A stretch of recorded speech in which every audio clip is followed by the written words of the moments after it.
Fala pessoal, sejam mais uma vez bem-vindos ao canal Cultura Reformada e também ao canal da Igreja Reformada no Jacintinho, que fica aqui em Maceió, certo? Alagoas. Eu estou fazendo mais um vídeo desses porque, ontem, no dia 17 do mês de setembro de 2025, nós fizemos a transmissão da escola bíblica lá na igreja. Eu sempre tenho feito isso, né? Os irmãos podem acompanhar aí e sempre compartilho no canal Cultura Reformada também, né? Só o corte da aula, né? Porque nós cantamos, oramos e tem tudo isso. E mais uma vez, meus queridos irmãos, infelizmente aconteceu um probleminha, dessa vez na interface de som, né? Eu acho que por conta do cabo e ficou meio que dando algum tipo de mau contato, eu não sei. E o vídeo ficou mudo, né? Então tava com o microfone, tava com tudo, mas o vídeo ficou mudo, né? Lamentavelmente. Por isso é que eu estou agora no dia 18, né? Agora pela manhã, já fazendo esse vídeo para ministrar a aula, né? Novamente, somente aqui para vocês da internet, né? A congregação aproveitou, mas vocês não poderão aproveitar. Então, para manter, né, a nossa série de aulas sobre o que Jesus disse, sobre alguns assuntos, né? Determinados assuntos, então vamos dar continuidade, tá certo? Então esse é um vídeo para o canal Cultura Reformada, mas também para o canal da Igreja Reformada no Jacintinho. Ok? Deus abençoe. Vamos então para mais uma aula. Bem, roda a vinheta aqui, né?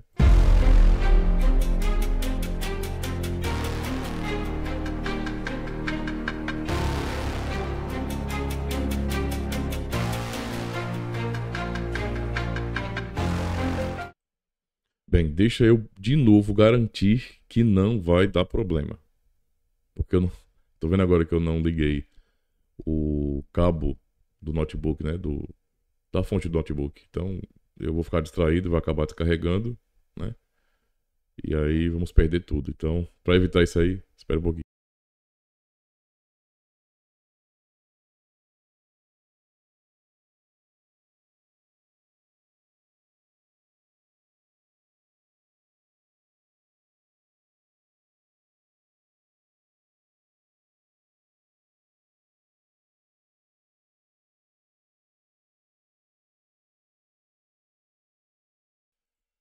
Ei, ei, ei, ei.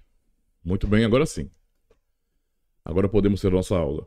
Lembrando, se os irmãos quiserem ajudar, né, apoiar ambos os canais, o canal Cultura, aliás, o canal da Igreja Reformada de Jacintinho, vocês podem ajudar recomendando, né? De repente há pessoas, né, há cristãos que, sei lá, estão procurando uma igreja bíblica ou então começaram agora, né? E ou têm essa vontade, mas ainda não acharam uma igreja bíblica e muitas vezes acabam, assim, ficam muito limitados nos recursos da internet. Se esse é o caso, né, então recomendem o canal da igreja para esses irmãos, porque eles podem estar acompanhando as lives dos cultos. Lembrando que eu não sou apoiador disso, né? Eu sei que não é ideal. Mas digamos assim que é uma situação emergencial, né? Então, se você conhece alguém assim nessa situação, né, por falta de acesso a igrejas bíblicas, por favor, recomende o canal da Igreja Reformada do Jacintinho. E para quem acompanha o canal Cultura Reformada e quer apoiar o canal, não se esqueçam, joinha, o like é importante, um comentário também, um feedback e compartilhar, né? Então você tem aí seu grupo de WhatsApp ou grupos de WhatsApp, Telegram, outras redes sociais como Instagram, Facebook, não sei, tem várias redes sociais, eu não uso todas elas, né? Então assim, tendo esse espaço, né, tendo canais para compartilhar, compartilhem o vídeo e recomendem realmente. De repente vocês assistirem algum vídeo do canal que vocês gostaram muito, o assunto foi abordado, alguma aula, alguma coisa, recomenda, porque eu tenho certeza que vocês conhecem pessoas que precisam aprender mais sobre. Especialmente quando o assunto é doutrina reformada oficial, de verdade.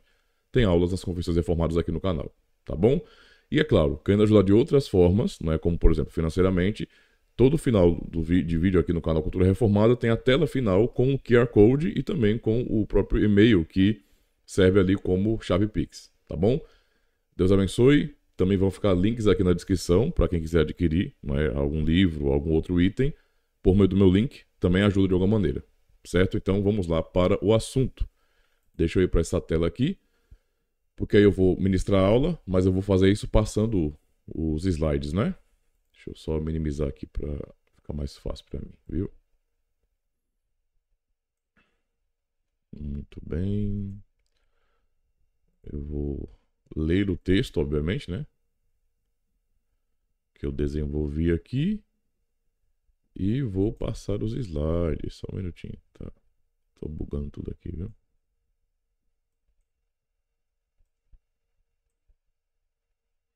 Aí. Então vamos lá. Eu vou seguir como foi lá na igreja, beleza? Então, na aula de hoje, seguindo a nossa série O que Jesus disse, aprenderemos sobre a escolha de Deus. Será que alguém se preocupa com isso, né? Com a escolha de Deus?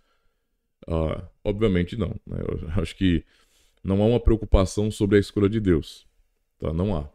As pessoas, no geral, estão preocupadas com sua própria vontade, com sua própria escolha. Aliás, não é? Liberdade de escolha é um dos discursos mais gritantes no mundo ocidental. Seja na área política, então tanto direita ou esquerda falam, não é? Sobre liberdade, né? De escolha, liberdade de expressão, liberdade disso e daquilo. Na área religiosa também, né? Então, especialmente no meio cristão, da mesma forma, se grita liberdade de escolha. Ou seja, as pessoas têm suas bocas cheias de livre-arbítrio, né? Pelo menos a boca delas é cheia de livre-arbítrio. Ou seja, eu tenho livre-arbítrio. Este é o grito de protesto, geralmente das pessoas do mundo inteiro, né? O engraçado é que a reivindicação de livre-arbítrio geralmente é usada para fazer o que não presta. Então, é muito comum que quando se fala eu tenho livre-arbítrio, esse uso do termo geralmente cabe, né, ou é colocado num contexto onde a pessoa está rejeitando o que Deus diz em sua palavra, né? Então é para seguir dessa forma, é para fazer assim, de acordo com a palavra de Deus. Não, mas Deus me criou com livre-arbítrio, então eu vou fazer do meu jeito. Então, geralmente, livre-arbítrio é usado muito num contexto de rebeldia, né? É um termo já que se tornou revolucionário, né? Ou para seguir um caminho que é realmente o contrário da Escritura Sagrada, né? Ou seja, é um caminho revolucionário. Mas, então, diante de tudo isso, desse grito de liberdade, das reivindicações de liberdade de escolha, de expressão e etc., não é? Devemos nos perguntar, e o livre-arbítrio de Deus, né? E onde fica a liberdade de Deus, tá? Então, eu acho que é uma pergunta que muitos não se fazem, né? E a escolha de Deus fica onde? Então, há um certo tipo de rejeição. É como se Deus ele não tivesse livre-arbítrio, ele não tivesse liberdade, mas criou seres que são totalmente livres e então ele tem que respeitar a liberdade desses seres, né? Mas ele mesmo, digamos assim, embora tenha, é como se ele tivesse deixado de lado. Ele abriu mão da sua liberdade em nome do amor, né? Então, é uma coisa estranha que acontece em nosso contexto, tá? Por isso a pergunta, num contexto onde se fala tanto de liberdade, onde fica o livre-arbítrio de Deus? Como é que fica a questão da escolha de Deus? Porque geralmente as pessoas não aceitam a escolha de Deus. Não aceitam. Então, continuando aqui. Bem, somos uma geração antropocêntrica humanista, pois nos postamos do mundo como deuses soberanos que realizam suas vontades acima de tudo. E vocês sabem que é assim, né? Desde aqueles que não são declaradamente cristãos, a qualquer um que faça parte de alguma instituição ou tradição cristã, que são sinergistas, não é? Pensam assim. Eles no fim são isso. Eles entendem desse jeito, tá? Que eles têm o poder de decidirem, de alterarem o próprio destino, tá? Então, não é mais sobre o que é certo, mas sobre o que eu quero. Essa é a nossa realidade hoje. Hoje vamos aprender exatamente o que o próprio Cristo, Filho de Deus, disse sobre a escolha de Deus. E aí, começando por esse texto, deixa eu só organizar aqui o slide. Deixa eu ver se eu diminuir aqui, fica ruim ali. Eita, fica. Diminui ali também. Espera aí. Aí. Pronto. Para o texto, deixa eu passar aqui porque tem slide dos cânticos, né? Nós cantamos o Salmo 124, fizemos a leitura e também o Salmo 124 cantamos. Então, Ué. É isso mesmo? É. Começando com o primeiro texto, que é este aqui, ó.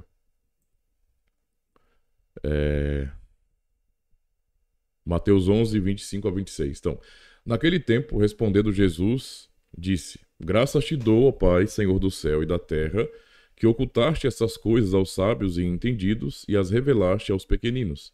Sim, ó Pai, porque assim te aprouve. Todas as coisas me foram entregues por meu Pai, e ninguém conhece o Filho, senão o Pai. E ninguém conhece o Pai, senão o Filho, e aquele a quem o Filho o quiser revelar. Então, por essas palavras, Jesus agradece ao Pai por sua soberana vontade de esconder a verdade do Evangelho de algumas pessoas e revelá-la, essa verdade do Evangelho, a outras. É o que o texto nitidamente afirma. E Jesus agradece por sua escolha, que é justa. É assim que Cristo trata a escolha de Deus, olha só. Né? Então o texto é muito claro com relação a isso. A causa da vontade de Deus não é encontrada no homem, mas em Deus somente. Já que, como Cristo disse, sim, Pai, pois assim foi do teu agrado, assim te aprouve. Né? Ou seja, esta é a vontade de Deus, isso agradou a Deus. Revelar o evangelho a uns, não é? E ocultar o evangelho a outros. Esta é a vontade do Senhor. É claro que qualquer pessoa que tenha uma mente, né, uma cosmovisão sinergista, não consegue aceitar essa verdade, né? Por várias razões. Eu penso que a primeira razão é mais importante porque talvez, né, ou é muito provável que esse indivíduo que é conscientemente sinergista, ele não é crente, ele nunca foi regenerado, né? Não é um indivíduo salvo em Cristo. Ele é cristão naquele sentido mais externo, cultural, né? De agregação, ou porque ele absorveu uma religiosidade cristã, culturalmente cristã. Mas ele não tem fé de fato, né? É plenamente possível você estar no contexto cristão sem você ser cristão de verdade. Apesar de que a sua cultura é cristianizada, não é? Ou a sua cultura ela é cristã também, mas é só no nível cultural, não é no nível real de fé. Entende? É possível acontecer. Então, gente que tem dificuldade com isso, mesmo quando o próprio texto da palavra do Senhor diz, né, provavelmente é o tipo de pessoa que nunca conheceu a Cristo de verdade, tá? E raciocina a Escritura primariamente de maneira filosófica. Quando eu digo isso, eu não estou pensando em escolas de filosofia específicas. Eu sei, né? Até um irmão comentou recentemente que o calvinismo é essencialmente filosófico. Bem, ele foi desenvolvido, obviamente, de maneira filosófica, mas o propósito central do calvinismo sempre foi e sempre será expor as Escrituras, né? Explicar as Escrituras. E para tanto, não é, se faz uso também da filosofia, obviamente, né? Então isso é óbvio. Mas não tem como base a filosofia, não é, que usa a matéria-prima da teologia, que é a Bíblia. Não, primeiro é a teologia, primeiro é a Escritura Sagrada. E depois é que vem a filosofia como recurso que vai auxiliar na própria interpretação. Vamos ser honestos com relação a isso. A entender conceitos. É dessa forma que eu entendo, né? Então, aí, beleza? Há pessoas que simplesmente não creem. Tá? Então elas não têm a premissa da glória de Deus. Elas não têm a premissa de que toda a sua teologia, todo o seu pensamento tem que visar a glória de Deus.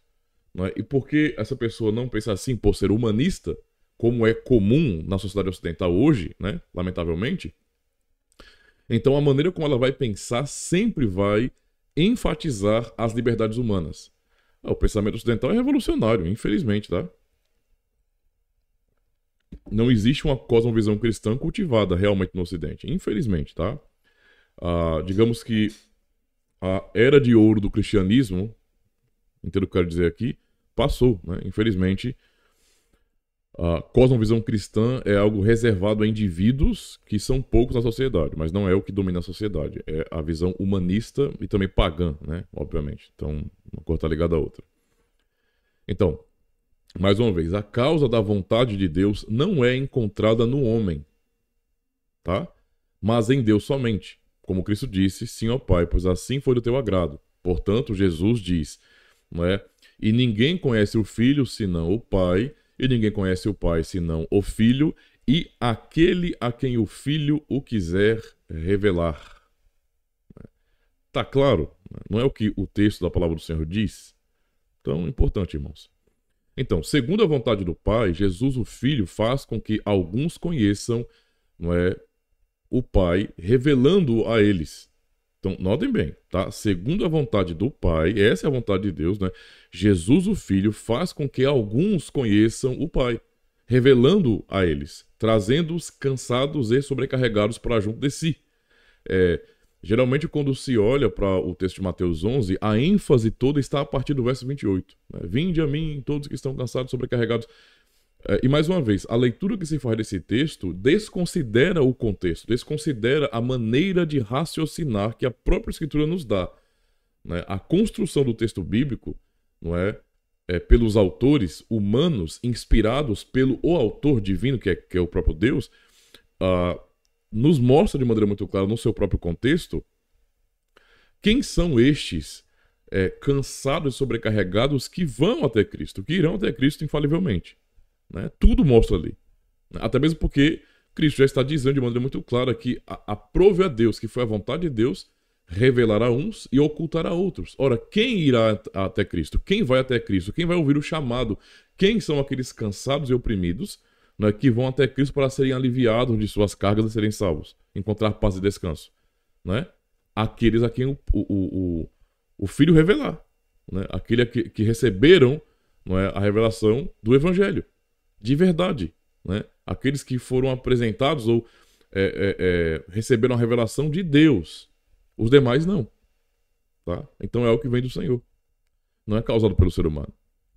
Tá? Ou seja, os demais, pegando esse princípio aqui, né, de Mateus 28, lembrem de João 10. João 10 é muito claro.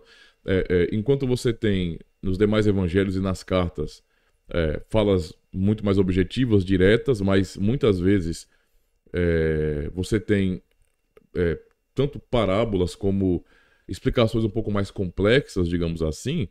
No Evangelho de João, você tem declarações simples, objetivas, que não tem como você chegar a conclusões diferentes do que você está vendo ali. E que, obviamente, se você interpretar de maneira distinta do que você está vendo ali, é você fazer inferência ao texto e você distorcendo o texto.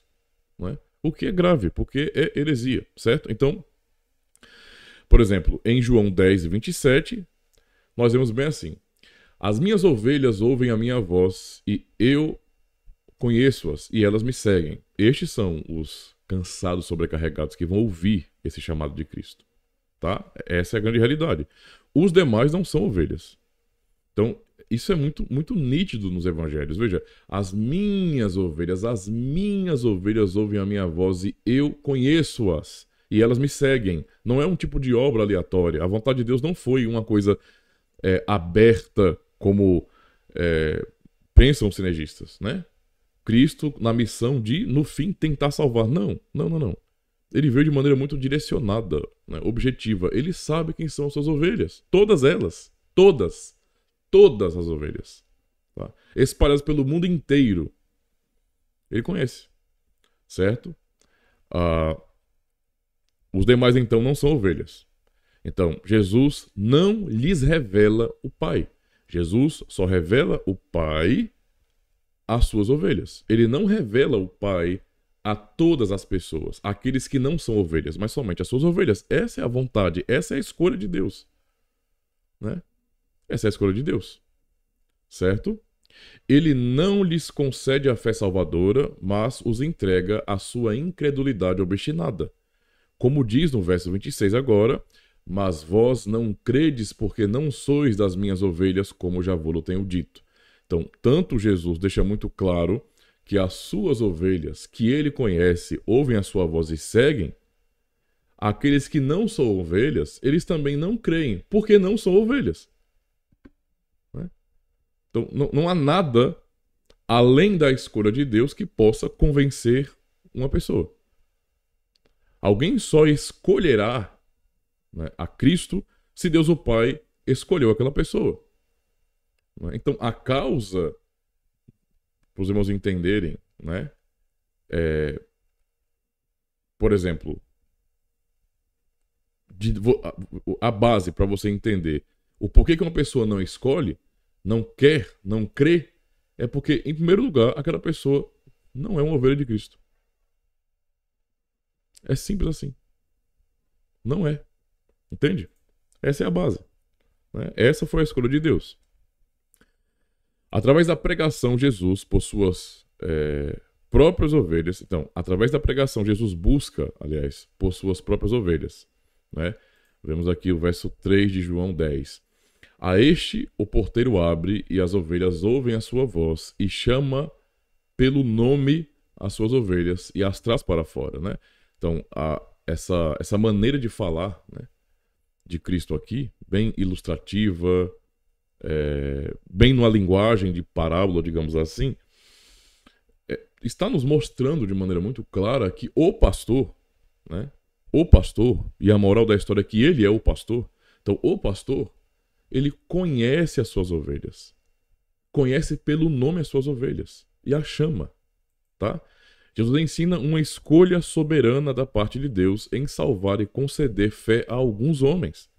Então é uma escolha soberana da parte de Deus. E o ser humano caído, todos nós, tá? Quando eu digo isso, não é dizendo que o sinergista, ele tem dificuldade com isso. Ele tem dificuldade com a escolha de Deus. E nós que somos monergistas ou calvinistas, reformados, nós não temos dificuldades com a escolha de Deus. Temos sim. A nossa natureza é oposta a isso. Né? Então, isso muitas vezes nos causa incômodo. A questão é que nós nos submetemos ao que o texto está dizendo, né? Ainda que nos incomode. Entende? Nos incomode. E isso incomoda mesmo. Não é uma coisa fácil não, tá, gente? Tipo, às vezes nós estamos lendo a Bíblia, eu leio a Bíblia muitas vezes, e especialmente no início, né, quando eu comecei a despertar para a fé reformada, a leitura bíblica, sincera e honesta, me causou muitos conflitos, né? Mas em um momento eu tive que pessoalmente tomar uma decisão com relação a como é que eu vou encarar a palavra de Deus. Eu vou julgá-la ou eu vou me deixar julgar por ela? Tipo, eu vou julgar a palavra de Deus ou eu vou me submeter a ela? Entende? Infelizmente, a opção mais comum, porque é da própria natureza humana, que é humanista, nesse sentido, né? É julgar a palavra de Deus. Ou seja, se me incomoda, eu não aceito. Né? Eu não aceito. E para nós, que somos cristãos reformados, ainda que incomode, é a verdade. Né? Ainda que eu tenha dificuldade de, talvez, entender e até aceitar, que eu acho que a parte que mais pesa é a aceitação. Né? Por mais que esteja lá e você procure gramaticalmente uma explicação e você procure fazer exegese e você não encontra nem qualquer outra forma de você entender aquilo porque é o que está declarado, nós temos que nos submeter, mas muitos acabam não fazendo isso. Tipo, o texto está dizendo isso, mas porque me incomoda, então eu vou ter que traçar um outro caminho de interpretação para chegar uma outra conclusão. E acabo lendo a escritura, né?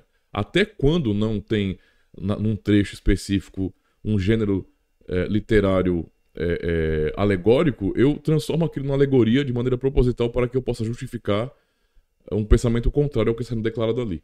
Né? Então é uma coisa absurda. É uma confusão sem tamanho. A verdade é que o Senhor Jesus nos ensina nos evangelhos, tá? De maneira muito clara, a escolha soberana da parte de Deus para salvar. Não é? Alguns, e isto é o que nós chamamos de doutrina da eleição. Mas também nos mostra a escolha soberana, não é? E justa de Deus de rejeitar os demais e condená-los por sua incredulidade. Né?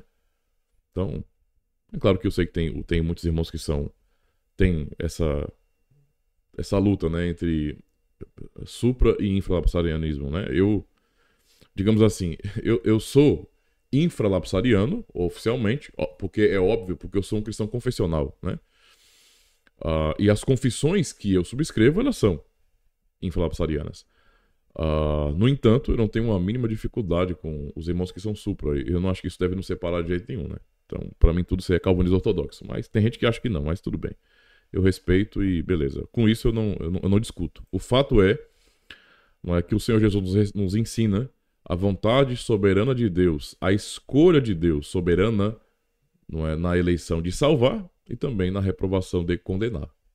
Então, em harmonia com a determinação do Pai, Jesus pregou às pessoas através de parábolas, né?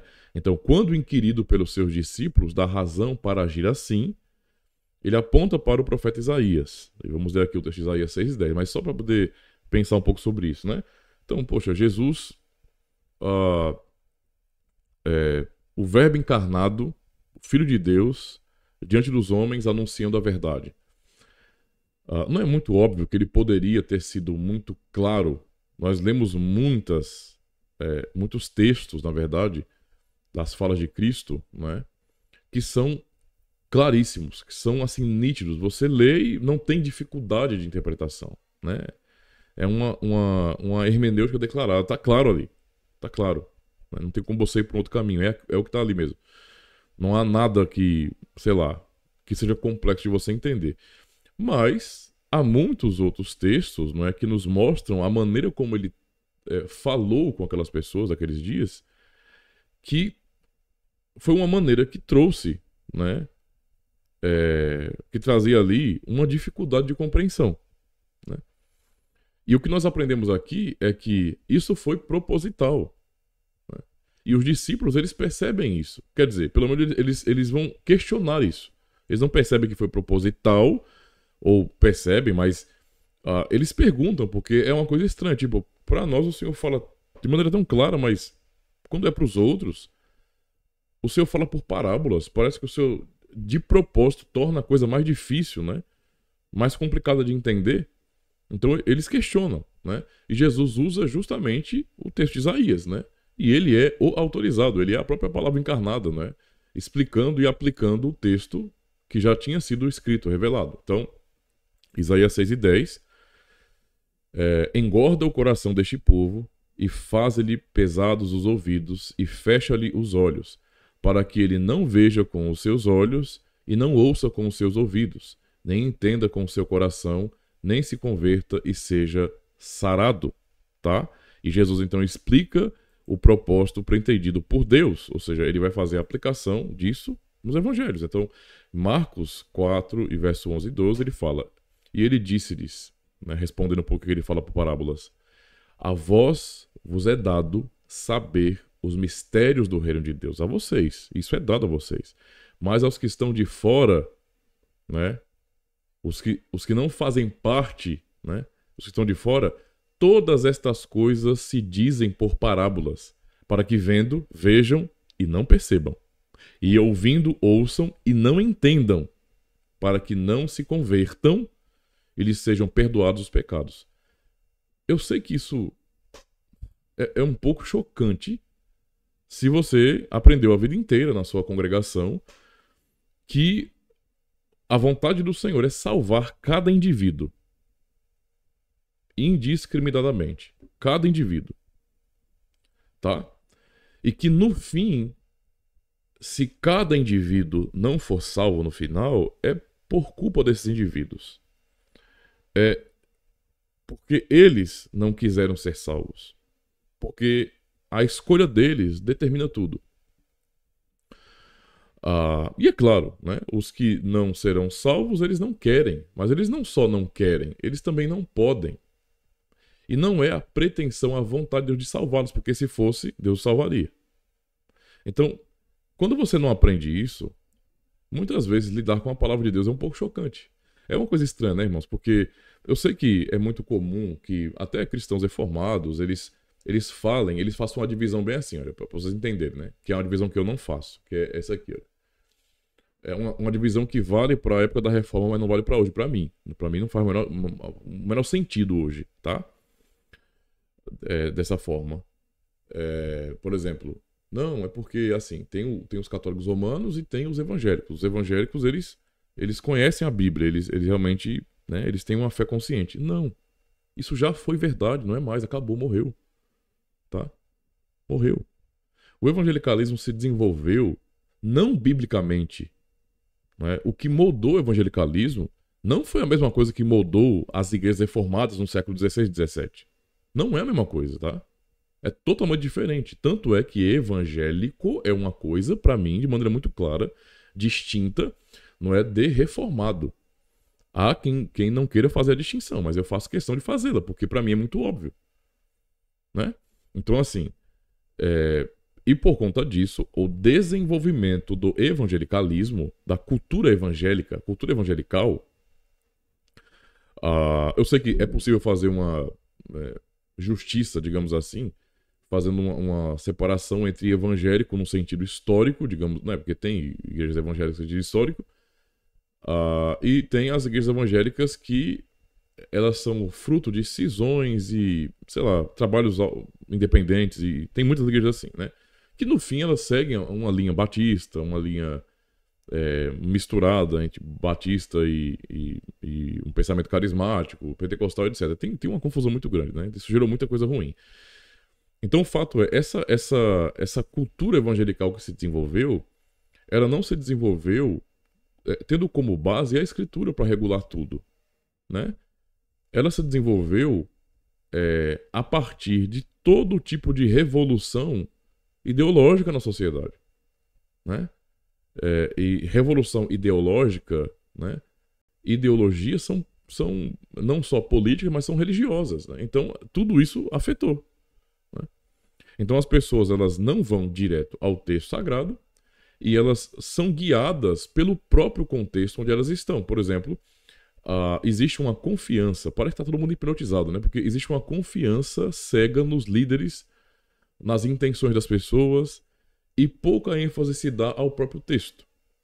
E o nível de hipnose é tão grande que mesmo tendo o texto em mãos e olhando para o texto, essas pessoas simplesmente elas não entendem. É como se elas só conseguissem ler palavras-chave que concordam com o que elas já têm aprendido no próprio contexto. E aí, quando essas pessoas elas são levadas ao próprio texto da Escritura para fazer uma leitura honesta, direta, objetiva, elas se chocam com um texto como esse.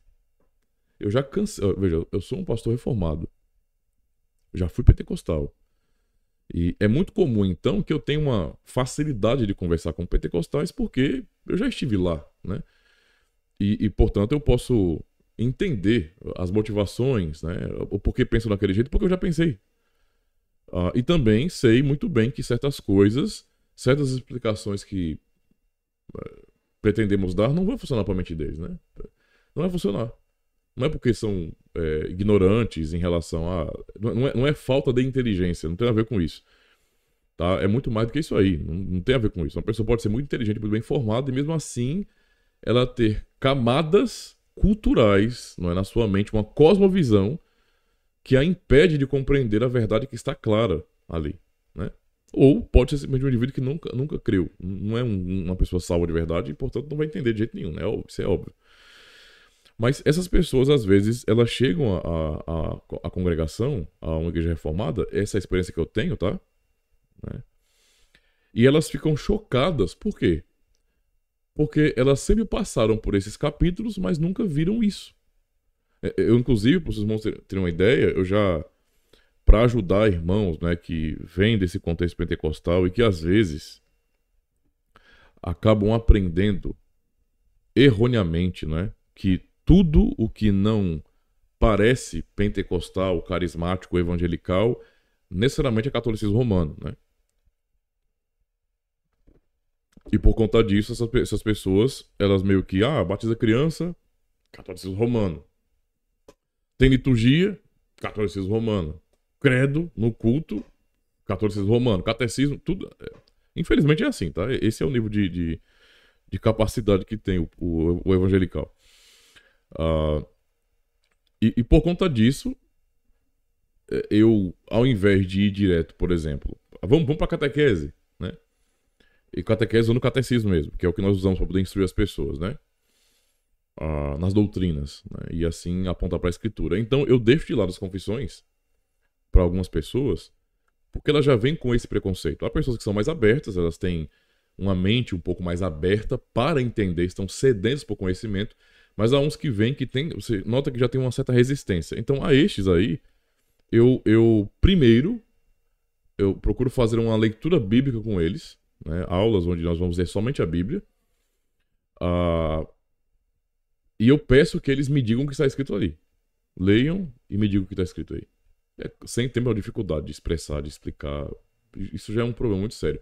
Mas eu forço isso ainda na mente dessas pessoas para que elas possam ler o texto bíblico. Aí depois que elas leem e chegam a conclusões ali, não é? E quando leem com honestidade chegam à conclusão certa, quando são crentes de fato, aí sim, pronto. Deu para poder entender o que a Bíblia está dizendo? Pronto, vamos para as confissões agora. E aí tudo faz sentido, né? Para algumas pessoas tem que ser assim mesmo, eu entendo.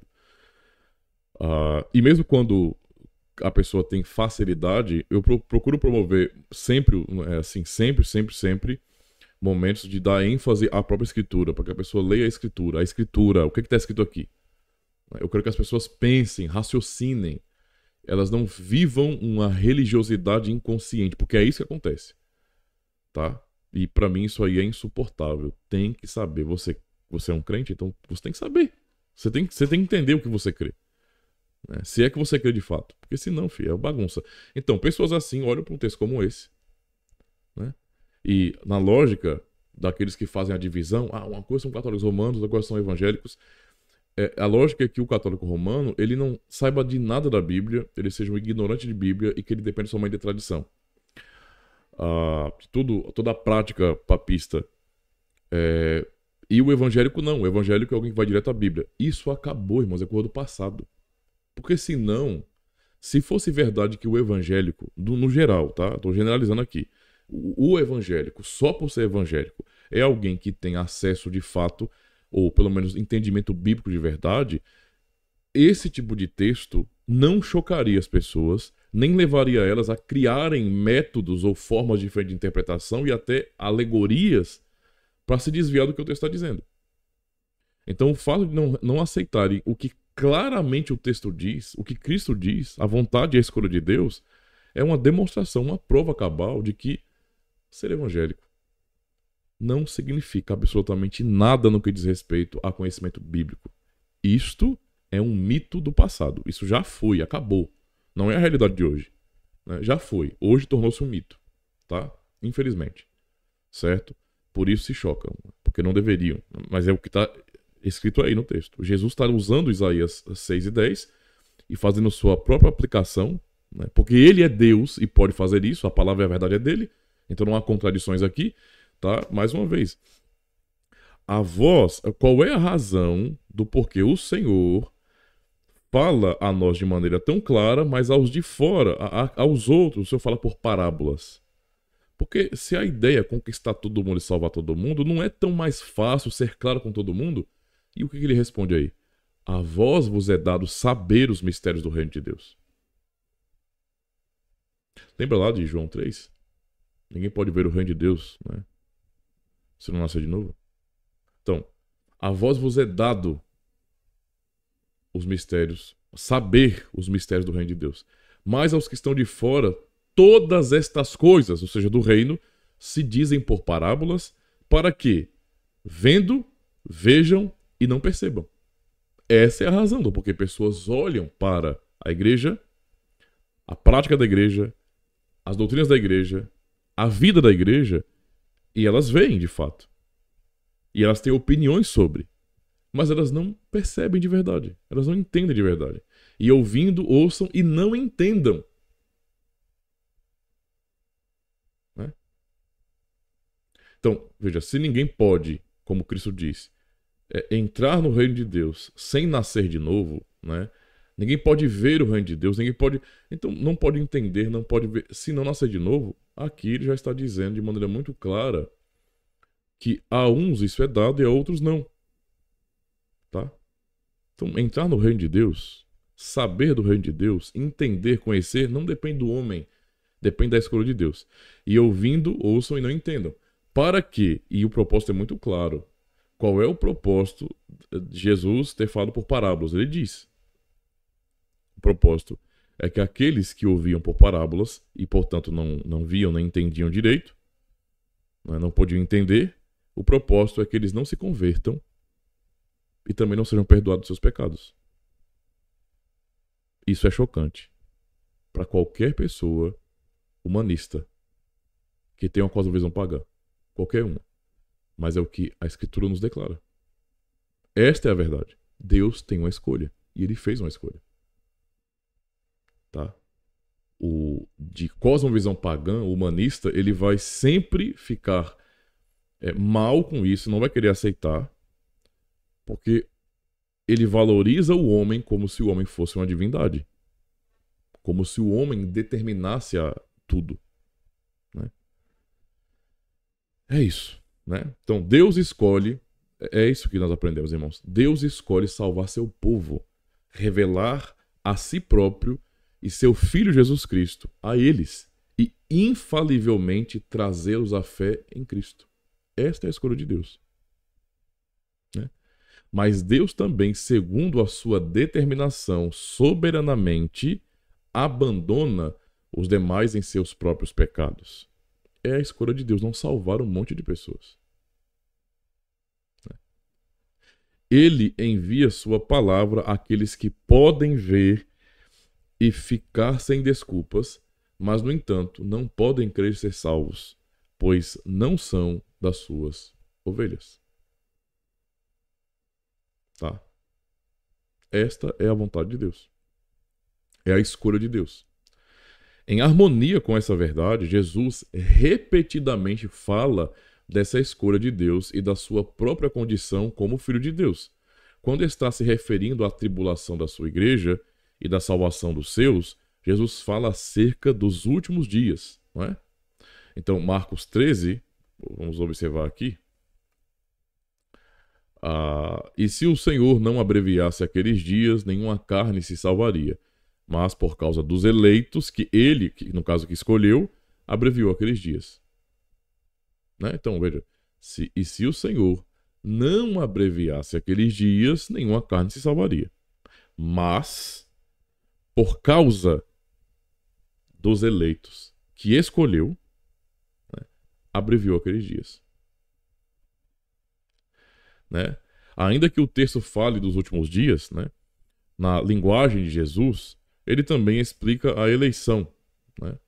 É escolha de Deus. Tá? É a eleição da parte de Deus. No contexto da pregação do Evangelho, então, muitos são chamados pela palavra pregada, né? Mas que, obviamente, podemos observar, né, que os que creem pela escolha divina. É o que o texto de Mateus 22 e verso 14 nos diz. Porque muitos são chamados. Muitos são chamados. Né? Mas poucos escolhidos. A pregação, de fato, não é, ela acontece para o mundo inteiro. O Senhor nos ordenou pregar para o mundo inteiro. Para cada indivíduo. Indiscriminadamente. Para cada indivíduo. Não é?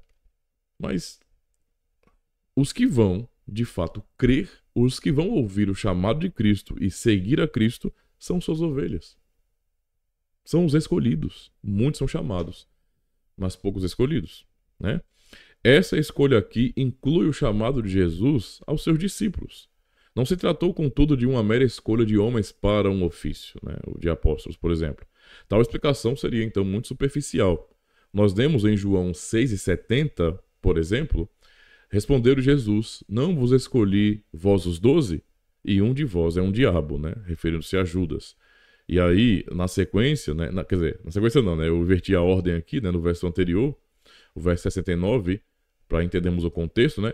E nós temos crido e conhecido que tu és o Cristo, o Filho do Deus vivente, né? Então, dizendo isso, Jesus estava respondendo à confissão que Pedro fez de sua fé em Cristo, tá? Então, essa confissão não foi feita por Pedro e pelos discípulos em si mesmo. Em si mesmos, né? Não. Ela estava enraizada na obra da graça poderosa de Deus neles. Né? É onde está a nossa confissão, enraizada na obra da graça. Jesus fala acerca dessa mesma confissão em outra ocasião, quando diz a Pedro. Jesus pergunta, né, aos apóstolos, e Pedro responde lá: tu és o Cristo, o Filho do Deus vivo. Como é o texto aqui, né, de Mateus 16 e 17. E respondendo-lhe, disse-lhe: bem-aventurado és tu, Simão Barjonas, porque tu não revelou a carne e o sangue, mas meu Pai que está nos céus. Então, não foi obra de Pedro, mas obra soberana de Deus nele. Isto é revelação. Né? Ele não fez essa confissão pelo poder de escolha ou por alguma vontade em sua própria carne, mas pelo poder da graça. Deus o escolheu em Cristo. Tá? Deus o escolheu em Cristo. Então Jesus diz, no verso 16 de João 15, não me escolhestes vós a mim, mas eu vos escolhi a vós. E vos nomeei, para que vades e deis frutos, e o vosso fruto permaneça, né? A fim de que tudo quanto pedides em meu nome pedides ao Pai, e ele vos conceda. Então, notem bem isso aí. As palavras de Jesus são muito claras. É ele quem escolhe os seus. Os discípulos não fizeram sua decisão por Cristo. Mais uma vez, esse negócio de levar pessoas a uma decisão por Cristo é nada mais do que a manifestação do humanismo, tá? É simplesmente isso. O ser humano determina, ele define, ele decide. Tá? Então, em conformidade com a vontade de Deus, Cristo nos escolheu. O fruto que eles deveriam produzir como seus servos, não é, pela fé e pelo labor do evangelho, também foi seu, também é de Cristo, e não deles, né? Ele os ordenou não apenas a agir, mas também a serem fecundos, e o Senhor providencia. O fruto do seu labor na comunhão da igreja também foi ordenado por Deus em Cristo. Jesus explica a razão para isso, né? Olha a razão para isso. João 17, verso 6. Manifestei o teu nome aos homens que do mundo me deste. Eram teus, e tu nos deste, e guardaram a tua palavra. Então, analisa essa relação aqui. Por que eles guardaram a tua palavra? Porque eram teus e tu me deste, e eu revelei o teu nome a eles. É isso. Então, darmos fruto, avançarmos na vida cristã, crermos no Evangelho, tudo isso, não é, tem origem e causa em Deus e não em nós. E não em nós. Tá? Eles foram escolhidos e confiados a Cristo e Ele a eles. Isso é verdade não somente em relação aos discípulos, mas em relação a todas as ovelhas de Cristo que deveriam crer pela palavra do Evangelho, como lemos, por exemplo, ainda no capítulo 17 de João, né? Então, verso 20, e não rogo somente por estes, mas também por aqueles que pela sua palavra hão de crer em mim. Então, Jesus é muito claro aqui, né? Na sua oração sacerdotal, ele não roga somente pelos seus discípulos imediatos ali, os apóstolos, os discípulos ali próximos, mas também por aqueles do futuro, aqueles, né, que pela sua palavra, por intermédio da palavra, através da palavra, pela instrumentalidade da palavra, hão de crer em mim. Isso é uma certeza. E aprendemos isso, né? Então pense aí em 1 Coríntios capítulo 1, verso 21. Aprova Deus salvar os que creem pela loucura da pregação. Romanos 10 e 17, né? A fé vem por ouvir a palavra e a palavra de Deus, né? A palavra de Cristo. Então, tá muito claro o texto, né? E aí, no verso 24, ele fala: Pai, aqueles que me deste, com muita ênfase, Deus deu pessoas a seu filho. Essa foi a escolha de Deus. Deus escolheu pessoas e deu essas pessoas a seu filho para serem salvos por seu filho. Essa é a doutrina da eleição. E Cristo está falando isso de maneira abundante nesse evangelho. Então veja: Pai, aqueles que me deste, quero que, onde eu estiver, também eles estejam comigo, para que vejam a minha glória que me deste, porque tu me amaste antes da fundação do mundo. Né? Então Jesus ensina a escolha de Deus em Cristo para salvar, né? Para salvação e fé. Trata-se de um falso Cristo, então eu quero que vocês entendam isso. Eu até perguntei isso na aula na igreja, né, para os irmãos, né, o que é um falso Cristo? Porque nós temos muitas vezes hoje caricaturas, né, sobre falso Cristo. Então, por exemplo, você pensa em falso Cristo, pensa aí em Henri Cristo. Pensa em um outro aí que diz que era Jesus, a reencarnação de Jesus. E outro que nem é daqui, eu acho que é do contexto russo, que diz que é o próprio Jesus ali, né? Cristo voltou a ele, ou sei lá, reencarnou nele, né? Eu tô usando essa linguagem espírita aí porque tem gente que fala assim, né? Entende? Tipo, as pessoas têm caricaturas, né? que chegam até a ser cômicas. Como é que você vai respeitar isso? Embora haja um monte de loucos, não é? Que seguem esses indivíduos, né? Você vê que a loucura não é uma coisa incomum no mundo, não, tá? Tem surpresa não em loucura, não. Porque um indivíduo diz que é Jesus. Eu sou o Cristo. Eu morri na cruz, eu estou aqui. Não é? Não há nenhuma evidência a não ser o que o indivíduo está dizendo. Não há nada na Bíblia que aponte para isso. É um indivíduo caricato, sabe? É ridículo até. E um monte de gente segue. Um monte de gente segue. Né? Cristo, quando veio, embora houvesse muita incredulidade ao redor dele, os sinais que ele manifestou para mostrar quem ele era eram, assim, irrefutáveis. Né? Causavam espanto. Entende? Então, né? Então, é complicado, né, irmãos? Mas eu perguntei sobre o que é um falso Cristo, por quê? Porque geralmente se associa falso Cristo a essas figuras caricatas. E eu falei, não, na verdade, trata-se de um falso Cristo, não é? Especialmente nos nossos dias, quando há um ensino falso distorcido sobre ele.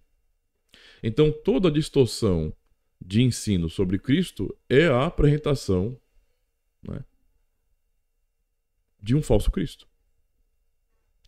Então, por exemplo, eu vou ser bem direto aqui. Quem entende, quem crê de forma sinergista, crê num falso Cristo. Porque essa pessoa, por mais que diga, não, Cristo é o Filho de Deus, é o eterno Filho de Deus, confesse em muitos artigos dos credos, né? Ainda assim, quando o assunto tem a ver com a obra do Filho, a obra de Cristo, essas pessoas vão rejeitar o que o Cristo fez. Então, quando você distorce a obra de Cristo, você distorce o próprio Cristo. Não tem como crer em Cristo e rejeitar sua obra. Se você crê nele, você aceita sua obra também, como ela é, o que ela significa, o que ele fez de fato. Então, quando a pessoa fala que vou pensar na conclusão, tá? Não no caminho para lá, mas na conclusão. Quando a conclusão de um indivíduo que se diz cristão é que no final de tudo, pessoas por que Cristo morreu ainda vão para o inferno, esse indivíduo está rejeitando a obra de Cristo e, portanto, ele não crê em Cristo de verdade, ele crê num falso Cristo. É o Cristo de sua expectativa. E o Cristo de sua expectativa não salva de fato, né? Ele deixa isso na mão das pessoas, tá? Por isso, esse trechinho aqui da lição. Veja, então, trata-se de um falso Cristo inventado pelo homem, aquele Cristo que oferece a si mesmo a todas as pessoas para que soberanamente optem por aceitar ou rejeitá-lo. A soberania do homem aí, né? Então, fé é uma decisão para eles. No entanto, o que aprendemos, meus irmãos, na própria Escritura, em tudo que já lemos aqui, que fé não é uma decisão, mas uma dádiva de Deus. Um dom de Deus. É isso que fé é. Então, pensem sobre isso, tá? A pessoa pensa às vezes que, porque que nada, é só briguinha de arminianismo e calvinismo e não sei o que, blá blá blá. Não tem. Irmãos, eu já falei algumas vezes em alguns vídeos, esqueçam se os termos que associam, né, de linhas teológicas associadas a esses homens, a esses teólogos, incomoda, então esqueça dos nomes. Né? Só são nomes. Né? Só são nomes. Ninguém está seguindo Armínio ou Calvino, ou Agostinho ou qualquer outro. Né? O objetivo não é esse. Mas, quando as pessoas creem conforme eles criam também, isso diz muito sobre elas, sobre o que elas entendem por fé, se elas creem de verdade ou não. Então não tem a ver com os homens em si, né? Mas tem a ver com o nosso nível de concordância com o que eles disseram. Se a nossa fé está alinhada à fé deles, não é segui-los então, né? É concordarmos e não segui-los. Isso tem muita diferença. Então não se trata disso. Esquece de Calvino ou Armínio. Olha para a palavra de Deus. Né?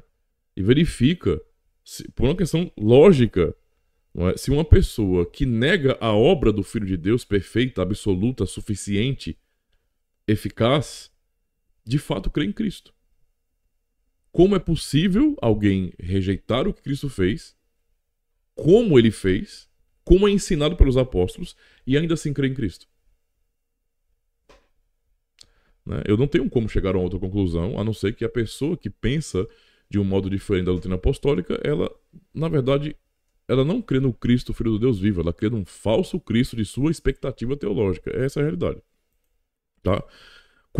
Que na verdade é humanista, ok? É humanista, porque você percebe que esse Cristo que foi moldado pelo humanismo, né? Pelo humanismo pagão, é um Cristo que ele tem todos os títulos de ser filho de Deus e papapá, né? O Messias, né? Mas, embora tenha todos os títulos, ele não opera uma obra de salvação perfeita, porque precisa-se deixar o espaço para o ser humano determinar se será salvo ou não pela obra que ele realizou. Isto não é fé bíblica, isso não é doutrina cristã apostólica. Isso é paganismo, isso é humanismo, essa é a realidade. Né? Mas é claro que eu sei que o fato de eu falar isso, que sinceramente, né, poxa, é uma coisa tão óbvia. Se eu falar uma coisa dessa aí, quer dizer, eu já falei, né? Então, o fato de eu falar isso vai me render sempre o nome de sectário, né? Calvinista, né? Tem gente que acha que tá xingando quando fala isso. Exclusivista, né? Lamentável, né? É a situação. Então, pense sobre isso, tá? Pense sobre isso aí. As pessoas querem muito valorizar a escolha humana. O que o ser humano pode escolher, pode fazer. Mas quando o assunto é escolha divina, as pessoas rejeitam. De todo o coração elas rejeitam. Porque a escolha divina, como revelada na palavra de Deus, ou seja, o que Deus diz de si mesmo, fere o que as pessoas acham de si. E essa é a diferença daqueles que são reformados para aqueles que... reformados e monergistas. Para pessoas que de fato creem de acordo com a fé apostólica bíblica. E aí, isso transcende as igrejas reformadas, tá? Quando eu falo reformado, eu não quero limitar apenas os reformados, historicamente falando, mas na verdade é todo cristão genuíno que crê exatamente nas palavras de Cristo, né? Ele sabe muito bem que toda a glória pertence a Deus, que não tem nada que ele tenha feito para constranger Deus a salvá-lo. Mas todos aqueles que, mesmo com o nome de cristãos, negam isso, esses indivíduos nunca chegaram à fé. São humanistas, né? São pagãos transvestidos de cristãos, né? Essa é a realidade. Então, as pessoas elas querem defender as suas escolhas, né? Pegando exemplo simples, né? Quando nós escolhemos alguma coisa, sei lá, um corte de cabelo, uma roupa, um estilo musical, sei lá, compramos alguma coisa. Se alguém chega pra nós e fala assim, olha, não, de jeito nenhum, não faça isso, eu não acho isso bonito, eu não concordo com você, então tira e compra outra coisa. As pessoas geralmente vão defender a sua própria escolha de jeito nenhum. Mas eu escolhi ser isso, eu escolhi fazer isso. Todo mundo é assim, né? Inclusive, ainda mais hoje, nessa era tão revolucionária que é a nossa, onde todo mundo acha que é Deus, né? Eles são feiticeiros, eles acham que com suas palavras eles mudam a realidade, né? Então, não é assim? É o simsalabim do mundo moderno. Eu me sinto mulher, então eu confesso que sou mulher, logo eu sou mulher. Então, eles pensam que as palavras deles têm poderes, né? Mágicos. Eu altero a realidade. Isso é feitiçaria, né? Eu altero a realidade. Com as minhas palavras, sendo eu um homem. Eu me sinto planta, logo sou, porque eu estou declarando isso. Eu sou um Therian, né? Então eu sou um lobo. Então eu me sinto, né? Porque minha mãe me chamava desde pequenininho, minha mãe me chamava de lobinho. É meu lobinho, né? E aí eu declaro isso e assumo isso publicamente, logo eu sou. Né? Isso é ridículo. Mas as pessoas, elas reivindicam o seu direito de escolha. Né? E exigem respeito por sua escolha. Né? Especialmente quando elas se sentem proprietárias de algo. Eu faço o que eu quero com aquilo que é meu. Né? Eu faço o que eu quero. Mas quando o assunto tem a ver com a escolha de Deus, aí a turma toda rejeita de todo o coração. Aí, sinergistas e os demais que não se declaram cristãos dão as mãos e celebram, né, inutilmente essa falsa divindade humana, né? E aí temos que nos perguntar: de quem é o mundo e todas as criaturas? De Deus, é claro. Como declara o Salmo o Salmo 24, verso 1. Do Senhor é a terra e a sua plenitude, o mundo e os que nele habitam. Ora, Deus não pode fazer o que ele quiser, o que ele quer com o que é dele. É a criação de Deus, tudo é dele. Como que alguém pode questionar Deus nesse sentido? Me diga. Né? É a lógica de Paulo em Romanos 8, né? Em Romanos 9, aliás. O barro questionando o oleiro. Ou seja, é loucura. É coisa irracional. É o ser humano perdendo a noção da realidade e no seu acesso de loucura achando que é Deus. E que, portanto, pode falar cara a cara, olho a olho com Deus. Ridículo. É Perseu chegando no Olimpo e questionando os deuses. Né? Isso é ridículo. É assim, dá pena, sabe? Vamos lá. Que poder foi dado a Jesus, então, ao nosso Cristo? O próprio Jesus responde. Olha lá. João 17, verso 2. Assim como lhe deste poder sobre toda a carne, para que dê a vida eterna a todos quantos lhe deste. Jesus tem o poder de dar vida eterna, e ele faz isso. Ele dá vida eterna a todos os que lhes foram dados pelo Pai. Como ele fala mais vezes, não é? Nesse mesmo capítulo, e no capítulo 10, e no capítulo 6, e assim por diante. Ou seja, é o ensino do próprio Cristo. Quem disse isso não fui eu, nem Calvino, nem nenhum teólogo reformado, nem Agostinho, ninguém. Nem Ambrósio, nem nenhum pai da igreja. Não. Cristo disse isso. Tá? E aí, e a quem Deus escolheu dar a vida eterna por meio de Jesus Cristo? Ora, aqueles que o Pai lhe deu. Ele mesmo diz. E aí, não é o que nós aprendemos, que o próprio Cristo ensinou? As minhas ovelhas ouvem a minha voz, e eu conheço-as, e elas me seguem, e dou-lhes a vida eterna, e nunca hão de perecer. Não é? E ninguém as arrebatará da minha mão. Mas meu Pai, que mas deu, é maior do que todos, e ninguém pode arrebatá-las da mão de meu Pai. E no verso 31 ele ainda fala, verso 30, aliás, ele fala: eu e o Pai somos um. Vai dizer que ele é Deus, né? Mas tem gente que acha que supera Deus, né? Enfim, o ser humano maluco, né? Então vamos lá. Vamos concluir aqui nossa aula de hoje. Então, eu resumi nessa conclusão, dando ênfase aos irmãos, aos jovens que estavam ali, que nós precisamos ir ao texto bíblico. Tá? Então, é por isso, meus irmãos, que precisamos ir diretamente ao texto bíblico para saber o que Deus diz de si mesmo. Qual é a vontade de Deus? Qual é a escolha de Deus? Se não fizermos isso, se vocês não fizerem isso, vocês estarão à mercê nas mãos de líderes que vão direcioná-los para onde eles querem. Né? Então, não dependam de líderes. Leiam vocês mesmos. Tá? 2. O texto é a revelação de Deus. Mesmo que o que você ler seja chocante inicialmente, lhe cause frustração e até espanto, tipo, como isso sempre esteve aqui e eu nunca vi antes, nunca li. Precisamos conhecer a Deus de acordo com o que Deus revelou de si mesmo, não de acordo com as nossas expectativas, experiências e achismos. Porque adoramos ao Deus de nossa expectativa, porque, então, né, se adoramos o Deus de nossa expectativa, né, o Deus que criamos em nosso imaginário, então não é a Deus que adoramos, mas um ídolo que chamamos de Deus. E isso aqui para mim, isso aqui resume o que se chama de evangelicalismo hoje. O evangelical adora o Deus da sua imaginação. Eu não consigo ver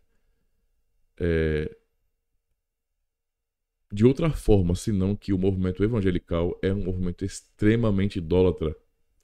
Ele apenas se disfarça, ele se afasta da estética idólatra papista, mas mantém a sua essência. Né? E isso é pulsante no evangelicalismo, idolatria. Pessoas com várias expectativas não bíblicas de Deus. Isto é idolatria. Tá? Idolatria. E terceiro, precisamos crer em Deus segundo Deus. Olha só. Outra. Como vocês se sentiriam se alguém, não é, disse, ou dissesse, né, quem vocês são, sem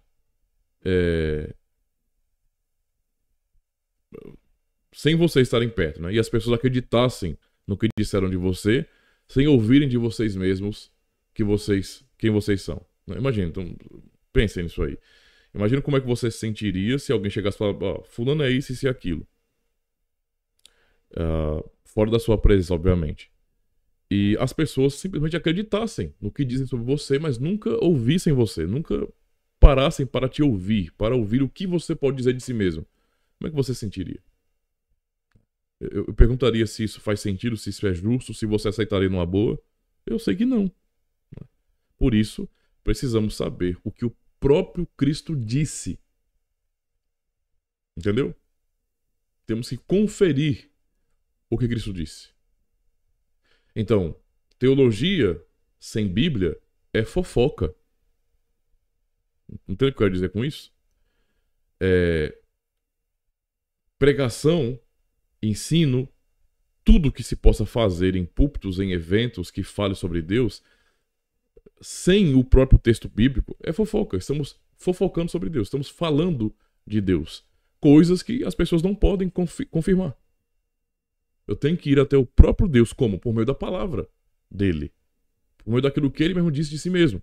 Ou seja, que ele revelou de si mesmo, né? Para ser menos redundante, né? Entende? E se tudo isso, sobre a escolha de Deus, sobre o que Deus revela de si mesmo, choca, né? Eu quero dizer àqueles que são crentes de verdade, que creem de todo o coração em Jesus Cristo, que creem na palavra de Cristo. Diante disso, né, de que Deus fez uma escolha por salvar uns, mas não salvar outros, isso é proposital para a sua glória. Né? Ou seja, pessoas que no final serão condenadas, lançadas no lago de fogo, não é? Elas serão condenadas para a glória de Deus. Essa é a grande realidade. Sinta alívio se você crê em Jesus Cristo. Porque se você crê em Jesus Cristo de todo o seu coração, este é o sinal de que Deus fez uma escolha por você. Não tem a ver com você. Com o que você pode, eu acho que pode fazer. Tem a ver com o que Deus fez. Tem a ver com o que Cristo fez.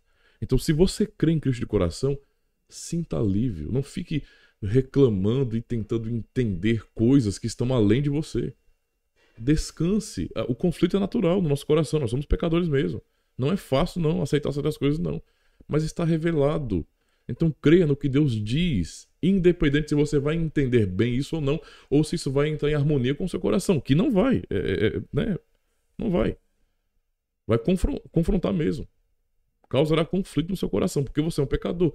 Mas se você crer, se você que está acompanhando esse vídeo é um crente genuíno no Senhor, e ainda lhe pesa ao coração certas verdades, né, da palavra de Deus, sinta alívio. Seja grato a Deus. Porque por uma razão que está somente nele, ele te amou e te escolheu. Ele fez uma escolha por você, sem que você fosse melhor do que ninguém, sem que você pudesse constrangê-lo. Não, ele não escolheu.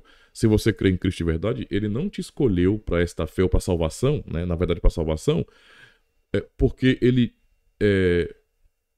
sabe? Ele deu uma de Steven Spielberg, eu não sei nem se De Volta para o Futuro é de Steven Spielberg, eu acho que é, né? Eu acho. Me corrija se eu estiver errado. Ele não fez como no filme De Volta para o Futuro, não é? E fez essa lógica de voltar no tempo, mas no caso de se antecipar no tempo com a sua presciência e ver que você escolheria a ele, que creria nele, que obedeceria e usaria bem a luz da natureza, e baseado no que você fez, na sua escolha por ele, ele então escolheria você. Porque isso é ridículo, antibíblico, isso é anticristo, isso é tudo que não presta. né? Porque não tem nenhuma base bíblica isso aí. Isso é humanismo puro, é paganismo puro, né? Não. Ele te escolheu, né? Por ele, para a sua glória. Ele te escolheu por 0 razões em você. Ele te escolheu porque aprove a ele te escolher. Te amar em Cristo. Ele te amou em Cristo. E este amor dele é totalmente incondicional. Ele não colocou nenhuma condição prévia para você cumprir. Ele simplesmente te amou em Cristo. Então, diante disso, da escolha de Deus por você, descanse, tenha alívio, seja grato. É assim que devemos proceder diante desta verdade. Então, meus queridos irmãos, deixa eu voltar aqui para a tela normal. É assim que devemos entender, né? E louvar a Deus por sua escolha graciosa por nós. Porque se cremos em Cristo, né, nós o amamos porque Ele nos amou primeiro. Então, nossa fé procede da eleição. Nossa fé procede desta obra da graça de Deus. E de nada em nós, tá bom? Então, quero concluir aqui, agradecendo aos irmãos pela paciência e acompanhar mais uma aula. Temos... Caramba, agora que eu tô vendo 1 hora e pouco, que eu deixei minimizado aqui, eu nem percebi, eu achava que ia dar uns 40 minutos. Que bom, né? Muito conteúdo pra vocês aí. Mas eu realmente peço, né? Se vocês conhecem algum irmão, conhecido de vocês, né? De alguma denominação que vocês percebem que está em conflito por essas questões, que, sei lá, né, está com o coração pesado, com dúvidas. Quem sabe um vídeo como esse, uma aula como essa, não ajuda essa pessoa a clarear um pouco mais a mente dela, né? E claro que tem muito mais conteúdos no canal aqui, né? E no próprio YouTube de outros canais também que são muito úteis e necessários para os tempos de hoje. Então, vamos ajudar, tá bom? Não se esqueçam de dar o joinha, tá? Eu desejo muito que a quantidade de visualizações seja a quantidade de joinhas também. Na verdade, ultrapasse. Então, não tem nem como, né? Se você deu joinha porque você viu. Então, deem um joinha, né? O like de vocês é importante, o comentário, o feedback de vocês também. Compartilhar também é muito importante, certo? E apoiar. No final agora, QR Code, não é, código Pix ou links na descrição para você também apoiar o canal comprando algum conteúdo nos links, certo? Até a próxima, então, até o próximo vídeo, próxima aula também. Deus abençoe. Fui! Se você chegou até aqui e gostou desse vídeo, então aproveita e se inscreve no canal. Aproveita também e já deixa o seu joinha, porque isso ajuda bastante o canal. E deixa o seu feedback, faz um comentário aí, tá bom? Isso é muito importante, porque mostra engajamento aqui no canal também. E é claro, compartilha o link desse vídeo com todo mundo que você conhece nas suas redes sociais, grupos de WhatsApp, de Telegram, ajuda o canal aí. E se você quiser cooperar, não é, para que o canal avance em termos de literatura, então está aqui o Pix. Fique à vontade. Aproveita e assista mais um vídeo.